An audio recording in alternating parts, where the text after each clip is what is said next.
జనమంటే ఆయనకి ఎనలేని ప్రేమ, సేవ ఒకటి ఆయన ముందున్న మార్గం. విశ్వ హిందూ ధర్మ పరిరక్షణ ఆయన కర్తవ్యం. ఆయనే కంబాల శ్రీనివాసరావు గారు. Welcome to Suman TV. Jubilee హిల్స్లో జరుగుతున్నటువంటి బైపోల్ ఇప్పుడు యావత్తు తెలంగాణ రాష్ట్రంతో పాటు తెలుగు రాష్ట్రాలన్నీ కూడా ఈ ఎన్నికల్లో వచ్చేటువంటి ఫలితం కోసం ఎదురు చూస్తున్నాయి. ఎందుకంటే ఇక్కడ కాంగ్రెస్ పార్టీ అధికారంలోకి వచ్చిన తరువాత 2 ఏళ్ల తర్వాత జరుగుతున్నటువంటి ఉప ఎన్నిక కావడంతో ఇది ప్రజలు ప్రభుత్వానికి ఇచ్చేటువంటి రెఫరెండం కావచ్చని కాంగ్రెస్ భావిస్తుంది. మరోవైపు బీఆర్ఎస్ పార్టీ ముఖ్యంగా తిరిగి తాము అధికారంలోకి రావడానికి, అలాగే స్థానిక సంస్థల ఎన్నికల్లో తాము పట్టు సాధించడానికి, అదేవిధంగా జీహెచ్ఎంసీ ఎన్నికల్లో కూడా తిరిగి గెలుపొందడం కోసం బీఆర్ఎస్ పార్టీ పావులు కదుపుతోంది.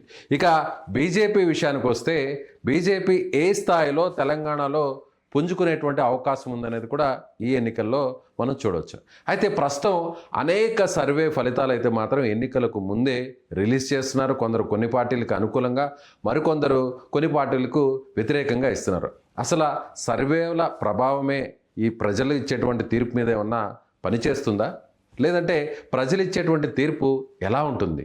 వీటి గురించి డిస్కస్ చేద్దాం. మనతో పాటున్నారు senior psephologist, Beacon political strategies అధినేత మధుసూదన్ రెడ్డి గారు మన స్టూడియోలో ఉన్నారు. నమస్తే అండి. నమస్తే. సో చాలా ప్రీపోల్ సర్వేస్ మీరు ఇచ్చారు, not only Telugu states, so ఇండియాకి సంబంధించినటువంటి అనేక రాష్ట్రాల్లో జరిగిన ఎన్నికల మీద మీరు చాలా ఫలితాలు యాక్యురేటెడ్గా వచ్చాయి. అయితే ఇప్పుడు బైపోల్ మీద మీ అనాలిసిస్ ఎలా ఉంది? సో ముందుగా ఎలక్షన్స్ వాటికి వెళ్ళే ముందు మీరు అన్న ఒక వర్డ్ ఏదైతే ఉందో సర్వేస్ అనేది, 2004లో సర్వేస్లో యూపీఏ గవర్నమెంట్ రాదు, ఎన్డీఏ గవర్నమెంట్ వస్తుందని చాలా ఏజెన్సీ చెప్పినాయండి, 99%. ఆ తర్వాత చూసుకున్నట్లయితే లాస్ట్ ఎలక్షన్స్లో బీజేపీకి, ఎన్డీఏ కూటమికి 420 వస్తాయని చెప్పేసి దాదాపుగా ఒక 1-2 ఏజెన్సీస్ కూడా ఇంత తక్కువ వస్తాయని చెప్పలేదు. ఈ సర్వేస్ చాలా రాష్ట్రాల్లో ఫెయిల్ అయితే ఈ సర్వేస్ను కులమానంగా తీసుకోవచ్చా తీసుకోలేదా అనేదానికి పెద్ద శాస్త్రీయత లేదు. ఎందుకంటే ఈ రీసెంట్గా ఈ జూబ్లీ ఎలక్షన్స్ మనం చూసినట్లయితే చాలా సర్వేస్ రిలీజ్ అయ్యాయి. అంటే నాకేమనిపించిందంటే ఏ ఫ్యాక్టర్స్ తీసుకుంటారో తెలియదు, ఎర్రర్ మార్జిన్ ఎంత ఉంటుందో తెలియదు, ఎన్ని ఫ్యాక్టర్స్ మీద ఎంత ఓటు బ్యాంక్ అవుతుందో తెలియదు, అసలు పొలిటికల్ బ్యాక్గ్రౌండ్ ఎంత ఉందో తెలియదు. జస్ట్ శాంప్లింగ్ అని చెప్పేసి 100 మందిని పిల్లల్ని డిగ్రీ చదువుకున్న వాళ్ళని పంపించేసి అరే తెలుసుకొని రాపోరా అంటే చెప్పే పరిస్థితులు లేదండి. ఓటరు రివర్స్ కూడా చెబుతున్నాడు. సో దీనికి మన క్లాస్ టెక్నాలజీస్ మనం ఇప్పుడు యూజ్ చేసి నెదర్లాండ్స్, యూకే అట్లాంటి దానిలో డిస్కషన్స్ పెడతారు. ఒక 10 మంది కూర్చుని ఛాయ్ అయినప్పుడు ఆ డిస్కషన్స్, లేదంటే ఒక పల్లెటూర్లలో కళ్ళు కాంపౌండ్లోకి వెళ్తే, అంటే మన గౌడ్ కాంపౌండ్లో 100 మంది ఉంటారు, చాలా మంది చాలా నాలెడ్జ్ ఉంటారు. వాళ్ళని మనం అక్కడ 100 మందిని అబ్జర్వ్ చేస్తే ఒక 5,000 శాంపిల్కి ఈక్వల్ అవుతాయి. అంటే ఎందుకోసం ఇస్తున్నారు అనేది, అంటే నేను పేరు పెట్టి వాళ్ళను విమర్శించేటువంటి అవసరం లేదు, కానీ ఇన్ఫ్లుయెన్సర్గా మారినారు, పార్టీలకు ఇన్ఫ్లుయెన్సర్గా ఈ సర్వే కంపెనీలు మారినాయి, ప్రజలను గందరగోళం గురి చేస్తున్నాయి.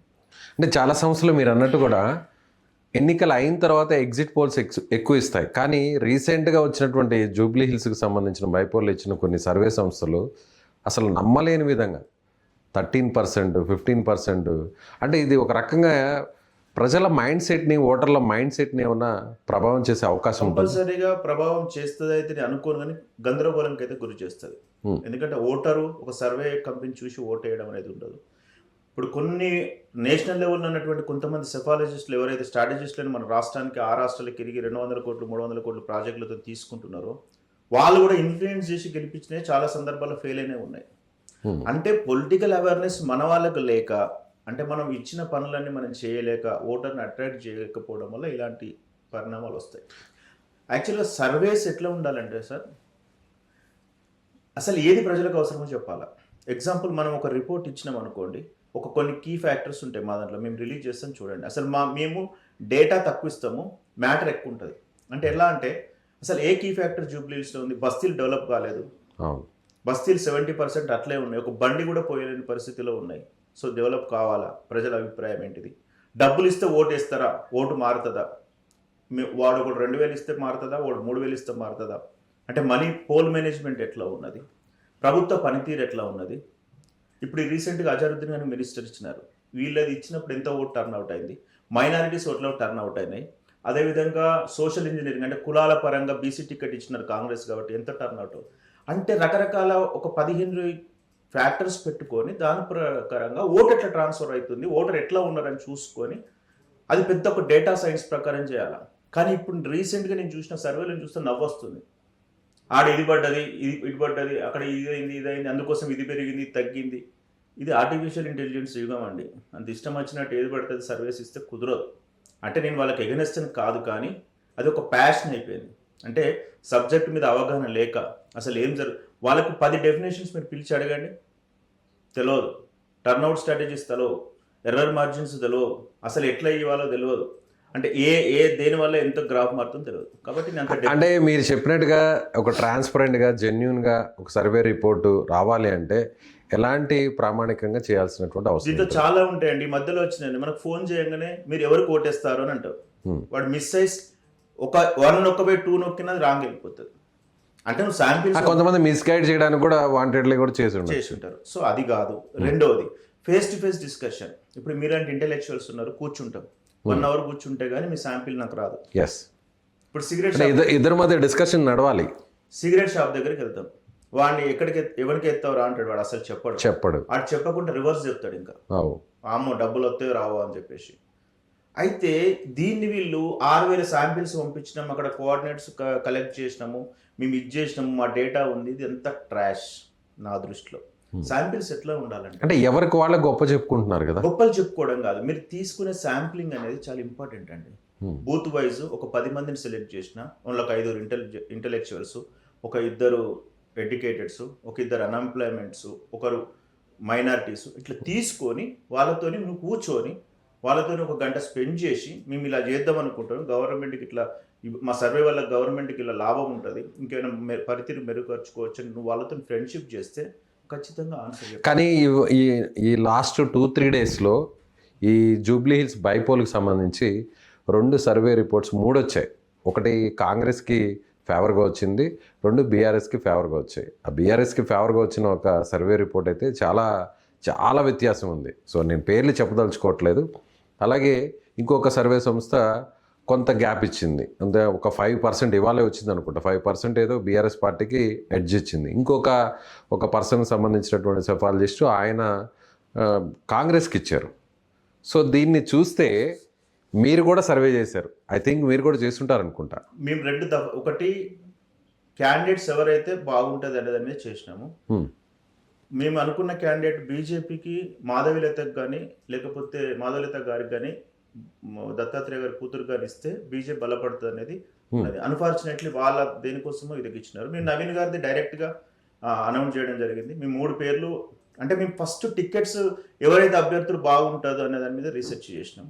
సునీత గారికి వాళ్ళ సాంప్రదాయ ప్రకారంగా వాళ్ళు ఎట్లా ఇస్తారు కాబట్టి ఆమె పేరు అయిపోయింది. సో క్యాండిడేట్స్ని బట్టి కూడా ఫలితం మారుతుంది. సో ఇదొక సర్వే చేసినాము. మధ్యలో ఏం చేసినామంటే క్యాండిడేట్స్ అనౌన్స్ చేసినాక ఒక ఫ్లాష్ సర్వే చేసినాం 10 రోజులు, ఒక 2700 శాంపిల్స్తో చేసినాం. శాంపిల్స్ మీన్స్ నా దృష్టిలో డిస్కషన్స్ అనుకోండి, మీరు మళ్ళీ వాళ్ళ జోలికి వెళ్ళారు. అంటే 2000 శాంపిల్స్ లేదంటే డిస్కషన్స్ చేసినంత మాత్రాన 3,90,000 ఓటర్ల మైండ్ సెట్ అంతా కూడా దాని మీద రిఫ్లెక్ట్ అవుతుందా, అది చూపిస్తుందా? అంటే మాకు తెలుసు, అంటే మాది election engineering end to end ఉంటుందండి. అంటే క్యాండిడేట్ సెలెక్షన్ దగ్గర నుంచి నెక్స్ట్ క్యాండిడేట్ ప్రచారం ఎట్లా చేస్తారు, క్యాండిడేట్ క్యాస్ట్ ఏంటి, ఆర్థిక బలాలు ఏంటి, బ్యాక్ చరిత్ర ఏంటిది, ఏ శాంప్లింగ్ తీసుకుంటే ఎంత ప్రభావం చూపెడుతుంది, అన్నెసరిగా ఏదో ప్రభావం చూపెట్టే శాంప్లింగ్ తీసుకుంటే వేస్ట్ ఉంటుంది. ఇప్పుడు బీసీ పోలరైజేషన్ నడుస్తుంది, ఎంతమంది బీసీ కుల పెద్దలు వాళ్ళ అనుభవాలు చెప్తున్నారు. ఇట్లాంటి రకరకాలుగా తీసుకుంటాం. అంటే శాంప్లింగ్ అనేది వాడని వర్డ్, కానీ ఎన్ని డిస్కషన్ పెట్టినాము అంటే నేను ఒప్పుకుంటాను. అంటే సో ఇదంతా మేము ఎట్లా అంటే ఒక స్ట్రాటజీ చెప్పేటప్పుడు కూడా ప్రజలకు ఉపయోగపడే విధంగానే ఉంటాం. ఇప్పుడు కాంగ్రెస్ హరిబడిన 6 గ్యారెంటీలు ఎవడో ప్లాన్ చెప్పినాడు, పెట్టేసినారు. దాని పరిణామాలు ఇప్పుడు ఎట్లున్నాయి అంటే ఇప్పుడు కొన్ని అమలయ్యాయి, కొన్ని అమలు కాలేదు. అంటే మనం ఇచ్చేటప్పుడు ఇది ప్రాక్టికల్ గా ఉందా లేదా అని ఆలోచించుకోవాలి. కొన్నిసార్లు వండర్ అయినారు. మొన్న హర్యానాలో జరిగిన ఎలక్షన్స్ మీరు చూసినట్లయితే 99% గెలుస్తుందని చెప్పింది. లాస్ట్ మినిట్ లో వాళ్ళు చారిత్రాత్మక తప్పదని చేశారు కాబట్టి కాంగ్రెస్ వాళ్ళు ఓడిపోయినారు. సో అట్లాంటి సిచ్యువేషన్లో సర్వేలు కాదు కదా, ఒక్కొక్కసారి ఏమవుతుందంటే అండి వాళ్ళు చనిపోతారు ఎవడెవడు ఇంట్లో, అప్పుడు సింపతి అయితే ఓటు పాలు, అప్పుడు నువ్వు ఏది చేసినా ఎన్ని శాంపిల్ చేసినా వర్క్, అది ఎన్విరాన్మెంటల్ ఎర్రర్ అంటారు. సో ఇది పెద్ద సబ్జెక్ట్ అండి. నాకు తెలిసి ఆర్టిఫిషియల్ ఇంటెలిజెన్స్ ఎంత సబ్జెక్ట్ ఉంటుందో ఎలక్షన్ ఇంజనీరింగ్ అనేది అంత సబ్జెక్టు.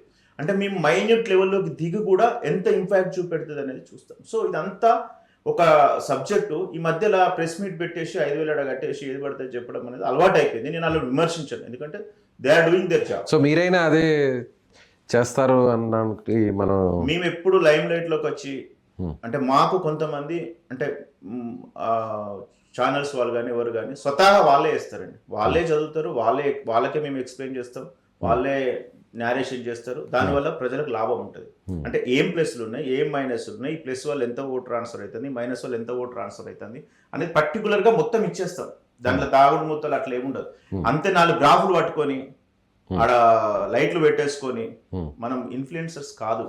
ఈ ఇన్ఫ్లుయెన్స్ చేయడం వల్ల చాలా ఇబ్బంది అవుతుంది ప్రజలకు. కాబట్టి నేను ఏమంటున్నా అంటే సుమన్ టీవీ ద్వారా నేను మీ ప్రేక్షకులకు కానీ ప్రజలకు కానీ ఓటర్లకు తెలియజేసేది ఏంటంటే ఏ సర్వే కంపెనీ చేసినా కానీ పర్టికులర్గా 20 పేజీల డాక్యుమెంట్ ఉంటేనే మనం యాక్సెప్ట్ చేయాలి. దాంట్లో ప్రతి కంటెంట్ రాయాల్సి ఉంటుంది. ప్రతిపక్షాల పాత్ర ఎట్లా ఉంది, బీజేపీ ఎందుకు సరైన క్యాండిడేట్ నిలబెట్టలేదు, తర్వాత కాంగ్రెస్లో ఎట్లాంటి వర్గపోరు ఉంది, ప్రతి పాయింట్ రాసినప్పుడు నీ సర్వే రిపోర్టుకు నీ వచ్చే రిపోర్టుకు దగ్గరగా వస్తుంది. కింద డిసిక్లైమర్లో కూడా రాస్తాం ఈ ప్రాబ్లమ్స్ వచ్చిందంటే మాత్రం డౌన్ అవుతుందని రాస్తాం. ఇది prepoll, this is exclusive ground report release చేస్తాం తప్ప మీ ఏ ఒక్క రోజు కూడా 100 వస్తాయి 70 వస్తాయి అని మేము ఇవ్వము. అది మా స్పెషాలిటీ. సో ఇక గ్రౌండ్ లెవెల్లో రియాలిటీ ఎలా ఉంది? జూబ్లీ హిల్స్కి సంబంధించినటువంటి బైపోల్లో ఏ పార్టీకి ఫేవర్గా ఉంది, ఏ పార్టీకి రాబోయేటువంటి రిజల్ట్ వ్యతిరేకంగా ఉండే అవకాశం ఉంది? సో ఇప్పుడు మేము ఇది ఫ్లాష్ సర్వే ఈ రోజు రేపటికి అయిపోద్దండి. అంటే అజారుద్దీన్ గారు మైనారిటీ మినిస్టర్ అంటే ఇచ్చిన తర్వాత మైనారిటీకి మళ్ళీ కొంచెం చేంజ్ వచ్చింది. సో దాని మీద మేము ఆపెట్టినాం, అందుకని మేము తొందరపడి రిలీజ్ చేయలేదు, చేయం కూడా. ఏంటంటే ఇప్పుడు క్యాండిడేట్ ను బట్టి అయితే నవీన్ యాదవ్ గారు కాంగ్రెస్ కి అయితే అసెట్ అండి. ఎందుకంటే ఆయన ఎక్స్పీరియన్స్డ్ ఎక్కడ ఉందంటే 2 సార్లు పోటీ చేసిండు కాబట్టి కొంత సింపతి ఉంది. ఆయన లోకల్ అనేటువంటి ఫీలింగ్ ఉంది, తర్వాత ఎడ్యుకేటెడ్ అనేటువంటి ఒక ఫీలింగ్ ఉంది, యంగ్, తర్వాత ఒక అవగాహన ఉన్నది బస్తీలలో ఏం చేయాలని చెప్పేసి. మైనారిటీస్తో ఎక్కువ అసోసియేట్ అయి ఉన్నాడు, ఎందుకంటే ఎంఐఎం పార్టీ నుంచి నిలబడినాడు కాబట్టి.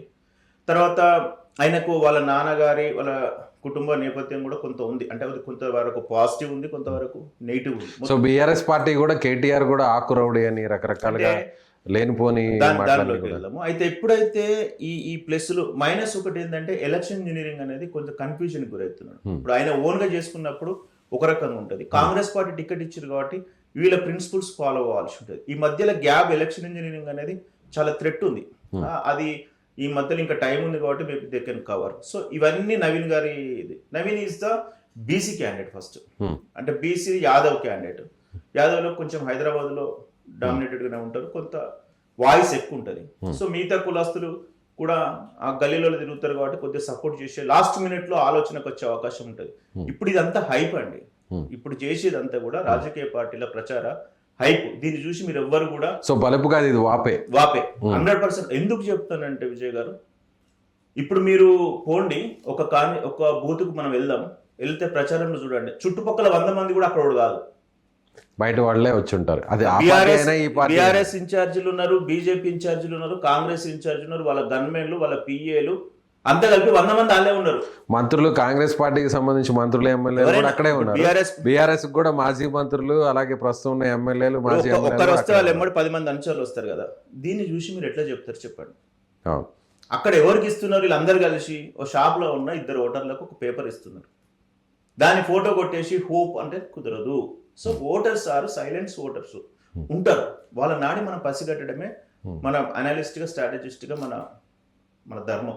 సో ఇప్పుడు మనం బీఆర్ఎస్కి వచ్చినట్లయితే సునీత గారిది సింపథైజర్ ఓటు ఒక్కటి, ఆయన మాగంటి గోపీనాథ్ గారికి తెలుగుదేశం నుంచి ఉన్నప్పుడు ప్రజలతో అసోసియేట్ ఉన్నది, అది ఎవరు ఒక్కొక్కపోయినా కానీ. ఇప్పుడు షాదీ ముబారక్ ఏదో కేసీఆర్ స్కీమ్ ఇస్తే ఇంకొకటి కలిపి యాడ్ చేసేయడం, అంటే కొంచెం మేనేజ్మెంట్ టెక్నిక్స్ తెలిసిన వ్యక్తి. కాకపోతే సునీత గారి బీఆర్ఎస్ క్యాడర్నే నమ్ముకుంటున్నారు, ఎవరు? సునీత గారు. తర్వాత టీం వర్క్ బాగుంది, కానీ కేటీఆర్ దీన్ని బాగా ప్రెస్టీజియస్ గా తీసుకున్నారు, ఆయనే రోడ్ షోలు నిర్వహిస్తున్నారు, అంటే ఒక ప్రాబ్లం ఒకటి ఉందండి, ప్రెస్టీజియస్ గా తీసుకున్నంత మాత్రాన ప్రజలు లాస్ట్ మినిట్ లో ఇది నాకు ఈ ఓట్ వేస్తే లాభమా లేదా అని ఆలోచిస్తారండి, అది మాత్రం పక్కా. జనరల్ గా బైపోల్ అనేది ఏ పార్టీకి అడ్వాంటేజ్ ఎక్కువ ఉంటుంది? బైపోల్ అంటే డిఫరెంట్ రీజన్స్ ఉంటాయండి. ఇప్పుడు ఎగ్జాంపుల్ దుబ్బాక తీసుకున్నాం, కేసీఆర్ గారు ప్రభుత్వం ఉన్నప్పటికి, బీఆర్ఎస్ ప్రభుత్వం ఉన్నప్పటికి కూడా రఘునందన్ రావు గారు గెలిచినారు. ఈటల రాజేందర్ గారు హుజరాబాద్ 6 నెలల ఎలక్షన్ లో కూడా 25,000 మెజార్టీతో గెలిచినారు. ఆ రెండు సిచ్యువేషన్ చూస్తే అవి ఎగనెస్ట్ గానే వచ్చినాయి కదా బీఆర్ఎస్ కు, అదొక సినారియో తీసుకోవచ్చు. కానీ ఇక్కడ సింపతి, చనిపోయిన సింపతి, అక్కడ పార్టీ నుంచి వెళ్ళగొట్టిన సింపతి అనేది ఉన్నది. Sympathy work out. మీరు నాగార్జున సాగర్కి వచ్చేసరికి అయితే ఈజీగా బీఆర్ఎస్ గెలిచింది. ఉత్తమ్ కుమార్ రెడ్డి గారు రాజీనామా చేసినప్పుడు మళ్ళీ బీఆర్ఎస్ గెలిచింది. రింగోజీ కూడా ఒక కార్పొరేటర్, ఇద్దరు ఒకటైనా కానీ కాంగ్రెస్ గెలిచింది. సో ఇవి విభిన్న స్వరూపాలతో కలిగి ఉంటాయి. ఇది సింపతైజ్ ఒకటి వచ్చింది. కాకపోతే మనం లాస్ట్కి డిస్కస్ చేద్దాం అంటే అసలు ప్రజలు ఏమనుకుంటారు అనేది. ఇక బీజేపీకి వచ్చేసరికి అయితే చాలా విచిత్రంగా ఉంది పరిస్థితి. ఎందుకంటే టికెట్ ఇవ్వడం అనేది నేషనల్ పార్టీ లాస్ట్ 2 రోజుల ముందు 3 రోజుల ముందు అనౌన్స్ చేసింది. అక్కడ పెద్ద కాంపిటీషన్ కూడా లేదు. అంటే behind the back end strategy అయితే ఉంది. నాకు తెలిసి అదొక సిచ్యువేషన్ ఉంది. దీపక్ రెడ్డి గారు ఎలక్షన్, కానీ ఎంపీ ఎన్నికల్లో ఒక మంచి సీట్లు సాధించినటువంటి బీజేపీ, బట్ ఇక్కడ బైపోల్ విషయానికి వస్తే కంటోన్మెంట్ కావచ్చు, ఇప్పుడు జూబ్లీస్ కావచ్చు, ఎందుకో ఒక మంచి నిర్ణయం తీసుకోలేదు అనేటువంటి అభిప్రాయం ఆ పార్టీలో వ్యక్తమవుతుంది. ఎవరైతే అంటే ఇప్పుడు చాలా కాంట్రవర్సీ వచ్చినా పర్లేదు, రాకపోయినా పర్లేదు, కానీ నేను డేటాతో చెప్తే మీరు చెక్ చేసుకోండి. ఇప్పుడు ఎవరైతే 8 బీజేపీ ఎంపీలు గెలిచిండ్రో అది బీజేపీ ఓటు బ్యాంకు, మోడీ గారి ఓటు బ్యాంకు, అక్షింతలు, యాంటీ హిందూ పోలరైజేషన్ తో గెలిచినారు. అది ఎవరు ఒప్పుకున్నా ఒప్పుకోకపోయినా బీఆర్ఎస్ అనే పార్టీ డమ్మీ అయింది కాబట్టి బీఆర్ఎస్ ఓట్ బ్యాంక్ మొత్తం కాదు ఒక 60% బీజేపీకి ట్రాన్స్ఫర్ అయింది కాబట్టి ఇలాంటి ఫలితాలు వచ్చినాయి. 6 ఎమ్మెల్యేలు బీఆర్ఎస్ ఉన్నా కానీ బీజేపీ గెలిచిన సీట్లు చాలా ఉన్నాయి. దాదాపు 8 ఉన్నాయి. మహబూబ్ నగర్ తీసుకోండి, అక్కడ ఒక్క బీజేపీ క్యాడర్ లేదు, బూత్ స్థాయిలో గెలిచింది. So that is the different case. మీరు అసెంబ్లీకి వస్తే చూడండి, అసెంబ్లీలో 54 ప్లేసులలో డిపాజిట్ రాలేదు. ఓడిపోయారు. ఇప్పుడు గెలిచిన ఎంపీల్లో కొంతమంది ఓడిపోయారు. Subject to correction, half of the percent deposit రాలే. 500, 1500, 3000 వచ్చిన క్యాండిడేట్స్ కూడా ఉన్నారు. Is really on the ground? No. అంటే వేవ్ వస్తే గెలవాల్సిందే తప్ప ప్రత్యేకంగా క్యాండిడేట్. అదే ఇప్పుడు బైపోల్ వచ్చింది అనుకోండి, బీజేపీ ఈటల రాజేందర్ గారు గట్టి క్యాండిడేట్, రఘునందన్ గారు గట్టి క్యాండిడేట్ కాబట్టి ఒక, సో అక్కడ క్యాండిడేట్ ని చూసి ఓటేశారు. బైపోల్స్ ఎప్పుడు కూడా ఎట్లుంటాయంటే అండి, బాగా ఆలోచించుకోవడానికి టైం ఉంటుంది. అదే జనరల్ ఎలక్షన్స్ కు ఆలోచించుకోవడానికి టైం ఉండదు, వేవ్లు వెళ్ళిపోతుంది. అంటే కాంగ్రెస్ లాస్ట్ టైం వేవ్ వచ్చింది కాబట్టి చాలా మంది కొత్త వాళ్ళు గెలిచినారు. దాదాపు 60% మెంబర్స్ అసెంబ్లీలో కాంగ్రెస్ నుంచి కొత్త గెలిచిన వాళ్ళే ఉన్నారు. అంటే వేవ్ వచ్చే ఎలక్షన్స్ జనరల్ ఎలక్షన్స్. అంటే ప్రజలు ఒక డిసైడ్ అయి ఉంటారు, ఇక వేయద్దు బీఆర్ఎస్ కు, కేసీఆర్ ని దించాలి, 6 గ్యారెంటీలు, 7 గ్యారెంటీలు ఇవన్నీ ట్రాష్, ఎవరు చూడలే. అప్పటికే వచ్చేసింది వేవ్. మేము ముందే చెప్పేసి తెలుస్తుంది. ఎందుకంటే ఆ సందర్భం ప్రజలు కోరుకున్నారు. అంటే ప్రభుత్వం మీద ఉన్నటువంటి వ్యతిరేకతతోనే కాంగ్రెస్ పార్టీకి పట్టం కట్టారు. లాస్ట్ టైం జనరల్ అదే అసెంబ్లీ ఎలక్షన్లో కాంగ్రెస్కి అని చెప్తుంది, కొన్ని సర్వే సంస్థలు చెప్తున్నాయి. అయితే ఇంతలోపే బీఆర్ఎస్ మీద వ్యతిరేకత తగ్గి కాంగ్రెస్ పార్టీ మీద 2 సంవత్సరాల్లోనే వ్యతిరేకత పెరిగిపోయి బీఆర్ఎస్కి ఓటేయాలనేటువంటి పరిస్థితి వస్తుందా? సర్వే సంస్థలు కొన్ని చెప్పిన దాని ప్రకారం బీఆర్ఎస్ కు ఓటేసే పరిస్థితి అనను కానీ సంక్షేమ పథకాలలో ఎక్కువ హామీలు ఇచ్చి, అంటే మీరు ఒక్కసారి దీనికి ఆన్సర్ కనీసం కాంగ్రెస్ పార్టీ నాయకులు చెప్పుకోలేని పరిస్థితిలో ఉన్నారు. 2002 మీరు మేనిఫెస్టో పెట్టుకోండి. లాస్ట్ టైం 10 ఏళ్ళ టీఆర్ఎస్ మేనిఫెస్టో పెట్టండి, ఇప్పుడు వీళ్ళు అమలు చేస్తున్న ఈ మేనిఫెస్టో పెట్టండి. మొత్తం ఎన్ని రకాల వాళ్ళు రిజాల్వ్ చేసిరు 10 ఏళ్ళల్లో, ఈ 2 ఏళ్ళలో ఇవి రిజాల్వ్ చేసిండ్రు. ఒక డేటా ఉంటుంది కదా, తీసుకోండి.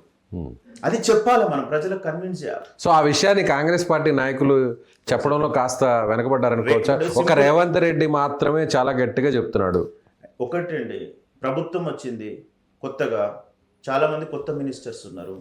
రేవంత్ రెడ్డి గారు కూడా ఇంక్లూడింగ్తో కూడా ఎక్స్పీరియన్స్ కాదు. అయినప్పటికీ యూనిటీ కొంచెం తగ్గింది. అదంతా పోనీయండి. ఇప్పుడు రేషన్ కార్డులు ఇచ్చినారు కదా, ఎంతమందికి రేషన్ కార్డులు ఇచ్చినారు, ఎంతమందికి సన్న బియ్యం ఇప్పుడు వస్తుంది, బూత్ వైజ్ తీసేటువంటి డేటా సైన్స్ కూడా ఉండాలి. అది ఎలక్షన్ ఇంజనీరింగ్లో బీఆర్ఎస్ 10 ఏళ్ళు పరిపాలించింది కాబట్టి వాళ్ళ మిషన్లో ఎపిక్ నెంబర్ కొడితే వాడు ఏ పథకాల హరుకులు కూడా వస్తున్నాయి. మేము వండర్ అయిపోయినాం. అంటే అట్లా ప్రిపేర్ చేసుకొని పెట్టుకున్నారు సిస్టాన్ని. ఇలా ప్రిపేర్ లేకపోవడం వల్ల అంటే ఓటర్ తీసుకున్న తర్వాత మర్చిపోతాడు, డబ్బులు తీసుకున్నా మర్చిపోతాడు, సంక్షేమ పథకాలు తీసుకున్నా మర్చిపోతాడు, రుణమాఫీ తీసుకున్నా మర్చిపోతాడు. తర్వాత వానికి ఇవాళ ఇది తీసుకున్న తర్వాత మళ్ళీ రేపు ఏంది కొత్తగా అంటాడు. సో అంటే ఆ విషయాన్ని చెప్పాలంటారా అక్కడ ప్రజలలో? మీరు ప్రభుత్వం నుంచి పథకాలు తీసుకున్నారు, సో మీరు ఆ జాబితాలో ఉన్నారు కాబట్టి మీరు ఖచ్చితంగా మాకు సపోర్ట్ చేయండి అని వెళ్ళి నేరుగా వాళ్ళని కలిసి చెప్పాలంటారా? కంపల్సరీ చెప్పాలండి. ఇప్పుడు లాస్ట్ టైం కేసీఆర్ గారు పథకాలు ఇంప్లిమెంట్ చేసే ముందే పబ్లిసిటీ కూడా ఒక ప్లాన్ పెట్టేవాళ్ళు. పాలాభిషేకాలు, లేకపోతే ఇట్లాంటి ఊరేగింపులు, స్పీచ్లు, వాళ్ళ స్పోక్స్ పర్సన్స్ మాట్లాడడం. కానీ ఇప్పుడు కాంగ్రెస్లో ఆ పరిస్థితి లేకుండా అయిపోయింది. అంటే 80% ఇంప్లిమెంట్ చేస్తే 20% మనం చెప్పుకునే పరిస్థితి రావాలి. అది చాలా సో ఇంపార్టెంట్. ఫైనల్గా మధుసూదన్ రెడ్డి గారు, మీరు ఆల్రెడీ కొన్ని శాంపిల్స్ కూడా కలెక్ట్ చేశారంటారు, ఫ్లాష్ సర్వే కూడా నిర్వహించారంటారు, ఇది మినిస్టర్ ఏదైతే అనౌన్స్ చేసిన తర్వాత అజరుద్దీన్ పేరుని.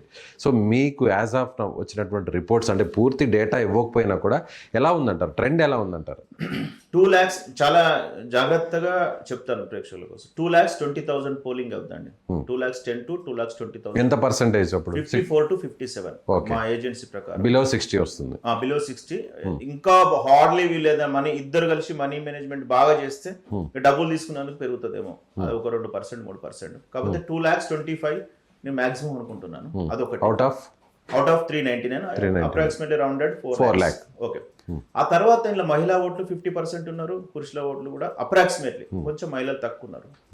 సో సింపతి వేవ్ ఎట్లా వర్కౌట్ అవుతుంది అంటే వీళ్ళు 2 పాయింట్ల మీద పోతున్నారు బీఆర్ఎస్ వాళ్ళు. ఒకటి గవర్నమెంట్ రేవంత్ రెడ్డి గారిని, Congress government divide and policy మీద వెళ్తున్నారు. ఓన్లీ రేవంత్ రెడ్డి గారిని, నవీన్ యాదవ్ గారిని బాగా టార్గెట్ చేస్తున్నారు. క్యాండిడేట్ గట్టిగా ఉన్నాడు, రేవంత్ రెడ్డి గారు ఒక్కరు గట్టిగా కష్టపడుతున్నటువంటి విషయంలో వాళ్ళిద్దరిని కార్నర్ చేద్దామని అదొకటి. తర్వాత సోషల్ మీడియా విపరీతమైన హైప్ ఉందండి. ఈ విపరీతమైన హైప్ అంటే ఒక చిన్న వర్డ్ తప్పు మాట్లాడినా దాదాపు లక్షల్లోకి చేరుకుని, అంటే the greatest strength of BRS is the social media. అది ఎవరు ఒప్పుకున్నా ఒప్పుకోకపోయినా కాంగ్రెస్ పార్టీ ఒప్పుకుంటుంది. అంటే సోషల్ మీడియా వల్ల తొందరగా ప్రజలకు చేరడం వల్ల అది అబద్ధం నిజము డిసైడ్ చేసుకోలేకపోయే టైం ఉండదు కాబట్టి జనాలకు. ఇప్పుడు మనం అర్ధగంట మాట్లాడతాం, ఎవరు చూడడు. 2 నిమిషాలు మీరు పెట్టండి వక్రీకరణ. ఏదైనా ఒక చిన్న మిస్టేక్ లేదంటే ఏదైనా హైలైట్ పాయింట్, సైడ్ లైట్స్, వాటిని ఎక్కువగా చూస్తున్నారు. దాంట్లో వైరల్ కూడా అవే. పాపం అజరుద్దీన్ గారు అనేక మ్యాచ్లు గెలిపించారు అని చెప్పబోయి ఏదో వరల్డ్ కప్ దానికి రవితేజన్ యాడ్ చేసి అన్ని యాడ్ చేసి ఇట్లా పెట్టి క్రిటిసైజ్ చేయడం వల్ల మీమ్స్ అనేవి ఇంకా చులకన అయిపోతారు. అంటే ప్రజాస్వామ్యాన్ని చులకలేదు. ఇంకొకటి కూడా నేను చెప్పుడు మర్చిపోయిన, సర్వేలతో బెట్టింగ్స్ నడుస్తున్నాయి. దాదాపు నేను ఎప్పుడు కొన్ని రిపోర్ట్స్ పంపించినప్పుడు సార్ ఎంత మెజార్టీ వస్తుంది అంటే వీళ్ళు ఇంత ఇంట్రెస్ట్ పొలిటికల్గా అనుకున్నా.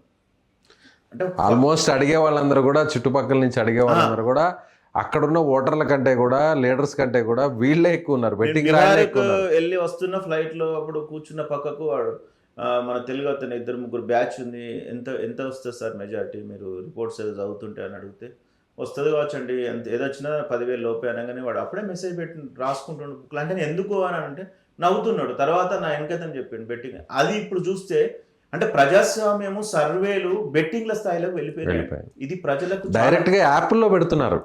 జూబ్లీ హిల్స్ ఎలక్షన్ లో ఏ పార్టీకి ఎంత వస్తుంది అనేది ఆ పర్సంటేజ్ అవన్నీ కూడా డైరెక్ట్ గా పెడుతున్నారు, యాప్ లో పెడుతున్నారు. ఇది నిజంగా కూడా చాలా అంటే ప్రజాస్వామ్యాన్ని సర్వేలు చేసి బెట్టింగ్లు ఆడుకోవడం కోసం రాజ్యాంగం. అందుకోసం నేను I don't want to know this is trash. యాక్చువల్గా ఇప్పుడు మీరు అడిగిన క్వశ్చన్స్ కు 4 ఫ్యాక్టర్స్ ఉంటాయండి. 6 రోజుల టైం ఉంది. ఒకటి మైనారిటీ ఓట్స్ 34% ఉంది, 1,02,000, ఇంకొక 20,000 క్రిస్టియన్, అదర్ సిక్ అట్లా మైనారిటీస్ ఉన్నారు. ఈ మైనారిటీ ఓట్ ఎటు ట్రాన్స్ఫర్ అవుతుంది అనేది ఫస్ట్ క్వశ్చన్. బీఆర్ఎస్ తెలివిగా స్టార్టింగ్ నుంచే మైనారిటీ మీద ఫోకస్ పెట్టింది. ఎంఐఎం అయితే దాదాపు 70% కాంగ్రెస్ కి సపోర్ట్ ఉంది ఇప్పుడు ప్రెసెంట్ సిచ్యువేషన్ ప్రకారం. ఎంఐఎం కూడా ప్రజల్లో వ్యతిరేకత ఉంది. అంటే బీఆర్ఎస్ నుంచి దూరమై ఇప్పుడు కాంగ్రెస్ సపోర్ట్ చేస్తుంది ఎంఐఎం రైట్. అయితే అట్లా ఈజీగా అటు ఇటు ట్రాన్స్ఫర్ గారు. మొన్న అసెంబ్లీ ఎలక్షన్స్ లో ముస్లిమ్స్ అయితే మైనారిటీస్ కాంగ్రెస్ వెంబడే ఉన్నారు, పార్లమెంట్ లో కూడా ఉన్నారు.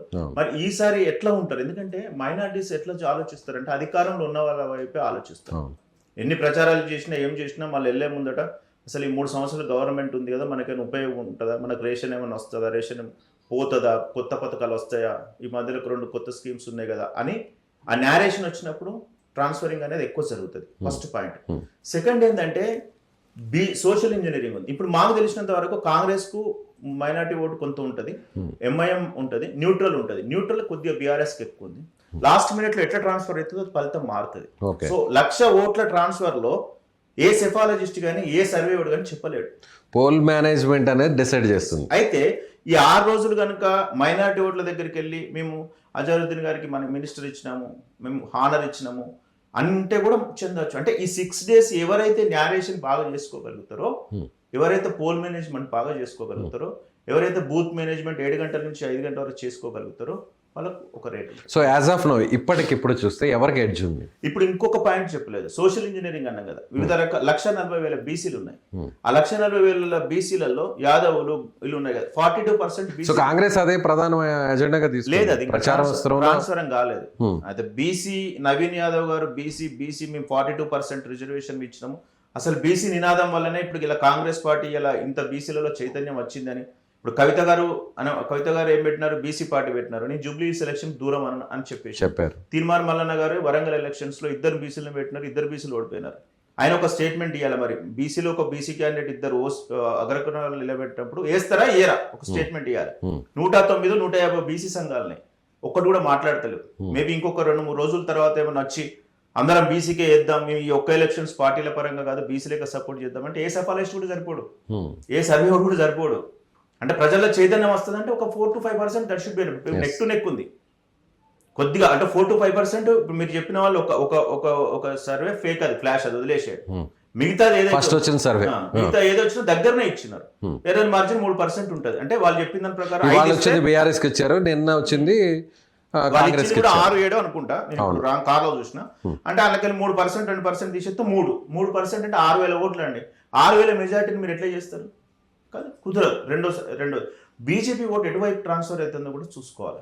మేము అనుకున్నాం ఏంటంటే బీజేపీకి ఎంత కొట్లాడినా కేంద్ర మంత్రులు మోడీ వచ్చి దిగినా కానీ 15% కంటే అయితే ఎక్కువ రాదు. అంటే ఒక 30,000 ఓట్ బ్యాంక్ వాళ్ళు నిజంగా కొట్లాడితే రావాలి. జూబ్లీ హిల్స్ స్పెషల్, అదే మీరు ఖైరతాబాద్ పోతే నేను వేరే చెప్తా. ఆ 30,000లో నాకు తెలిసినంత వరకు 8% నుంచి 9% పడుతున్నాయి సార్. అంటే 15,000 నుంచి 18,000 ఓట్ బ్యాంక్ వస్తుంది. ఎవరికి? బీజేపీ. ఆ మిగతాదంతా అటు దిక్కు యాంటీ ఇంకంబెన్సీ కన్సల్టేషన్ అటు పోయింది అనుకోండి, కొద్దిగా ఇంపాక్ట్ ఉంటుంది కాంగ్రెస్. అయితే ఓటు ట్రాన్స్ఫర్ అనేది కూడా చూసుకోవాలి. ఇది 3వది. 4వది, ఈ 6 రోజులలో పథకాలు ఏం చేసినారు, బీఆర్ఎస్ ఎందుకు దించినారు, ఇప్పుడు గవర్నమెంట్ వస్తే ఏముంటుంది. సునీత గారికి బేసికల్గా ఏంటంటే ఈ కాలనీలు కూడా ఏం తెలియవు, అడ్మినిస్ట్రేషన్ పరంగా ఏం తెలియదు. అంటే గెలిచినాక కూడా ప్రజలకు లాభం అయితే లేదని కూడా ఆలోచిస్తారు. అంత మనం ఏదో ఓటర్లు గుడ్డిగా అనుకో. కాంగ్రెస్ అభ్యర్థి ఏమో లోకల్. సరే, ఇప్పుడు బీసీని రౌడీ అన్నారు, టార్గెట్ చేస్తున్నారు. ఇవన్నీ కూడా చర్చకు వస్తాయి. ఎప్పుడు చర్చకు వస్తాయి అంటే ఈ ఇన్ఛార్జీలు అందరూ ఎక్కడో అక్కడ వెళ్ళిపోతారు చూడండి, ఎందుకంటే ఖాళీ చేసి వెళ్ళిపోవాలి కదా. ఒక రోజు వాళ్ళకి పీస్ ఆఫ్ మైండ్ దొరుకుతుంది. ఆ పీస్ ఆఫ్ మైండ్ రోజు కంపల్సరీ కూర్చొని మాట్లాడుకుంటారు. వీడు 5,000 ఇచ్చిండా, వీడు 3,000 ఇచ్చిండా, ఓకే 5,000. అంటే కంపల్సరీగా ప్రతి పాయింట్ యాంటీ ఇన్కంబెన్సీ ఉంటుంది, సోషల్ ఇంజనీరింగ్ ఉంటుంది, తర్వాత ఓటు ట్రాన్స్ఫర్ ఉంటుంది, మైనార్టీ ఓటు ట్రాన్స్ఫర్ ఉంటుంది, నేరేషన్ ఉంటుంది, స్పీచెస్ ఉంటాయి, రోడ్ షోలు ఉంటాయి, క్యాంపెయినింగ్ ఉంటుంది.